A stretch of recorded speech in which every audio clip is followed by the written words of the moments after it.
heading forward from there, or kind of in that a bit too, because it'll be around the same time. We have the Sagittarius full moon coming on June 3rd. Mm-hmm. So we got a lunation to talk about right out the gate this time, pretty much. This will be at 13 degrees of Sagittarius, with the moon in Sagittarius, the sun in Gemini. Mm-hmm. And Tom, I'll let you kind of break down what Yeah. aspects you want to include and tell us about it. Cool. Yeah. Cool. So, so the sun, giant flashlight in the sky, says, "Look at these things." And through the Gemini lens, we have flexibility, curiosity, information, learning things, speaking, articulating. It's not about analysis of information or list making and ranking. That's kind of Virgo stuff. But it's about gathering data and being open to new things. So the sun says, open yourself up. You don't know what's true. You could find out what's true if you just pay attention to the world. Look, a bird. Like that kind of like stimulation is very important when Gemini rules the day, so to speak. So that's with the asteroid Juno. It's about 6 degrees apart. So we might be really committed to learning something or seeking some information or communicating something. People in astrology, we typically think of Juno as about marriage. It can be, but it's about in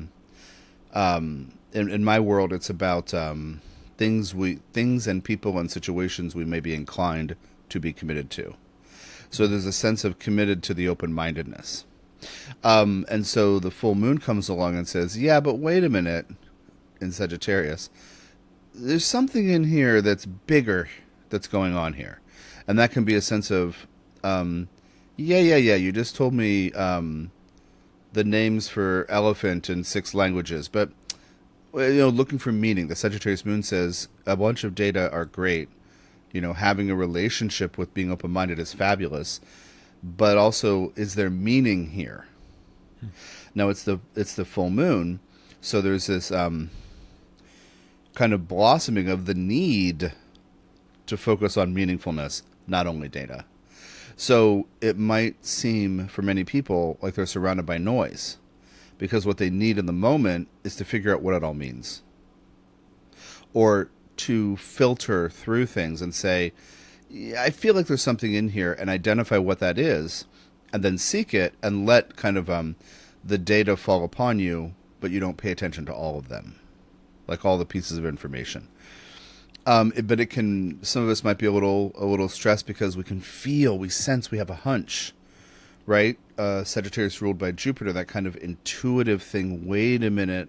So anyway, there's the tension. So how do we know what we know? Well, we only read 15 books this weekend about it. So how do we know if that's enough information? The Sagittarius full moon says, kind of feeling like it's important, like I have a hunch it's important to move into something meaningful with it, with what we have so far. Acknowledging it's not all the data. Mm-hmm. So there's a kind of tension. Is it more research, or now do we need to kind of understand something? Yes, but what does it mean? And that's the eternal dialogue, by the way, between Geminis and Sagittarians. Yeah, the Sagittarius goes, yeah. Okay, great. Like, look, Gemini, you're awful cute, but what does what you're saying mean? That whole thing with it saying cute, that's me and my partner. That's because my Sag moon is opposite her Gemini sun.